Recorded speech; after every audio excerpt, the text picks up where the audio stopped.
రెండేళ్లుగా కాంగ్రెస్ ప్రభుత్వం వచ్చినాక ఊర్లు మాసిపోయినాయి, ఊర్లు పాడుపడ్డాయి. అక్కడ ట్రాక్టర్లలో కనీసం డీజిల్ పోసేటోడు లేడు, ట్యాంకర్లలో నీళ్లు పోసేటోడు లేడు, బుగ్గ పాడైతే బుగ్గ తీసేటోడు లేడు.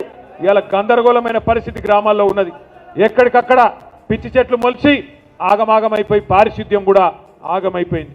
నేను సర్పంచ్లను కోరుతా ఉన్నా, ముఖ్యంగా బీఆర్ఎస్ సర్పంచ్లను కోరుతా ఉన్నా, మీరు చూపెట్టాలి కాంగ్రెస్ వాళ్ళకు తోవ, మీరు చేయాలి వాళ్ళకు బుద్ధి వచ్చేటట్టు పని.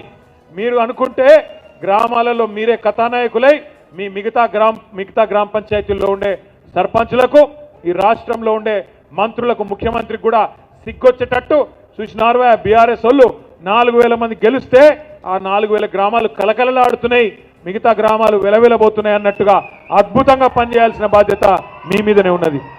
కానీ ఇది క్వార్టర్ ఫైనల్.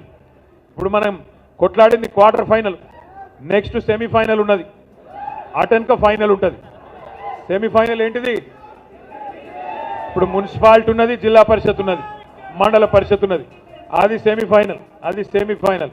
ఫైనల్ 2028. ఇప్పుడు ఇక్కడికి రాగానే మీరు లొల్లి పెడుతున్నారు. మళ్ళా కేసీఆర్ గారు తిరిగి సీఎం కావాలన్నదే మా అందరి కోరిక, మనందరి కోరిక. కరెక్టేనా? ఈ రాష్ట్ర ప్రజల కోరిక కేసీఆర్ గారు తిరిగి ముఖ్యమంత్రి కావాలి.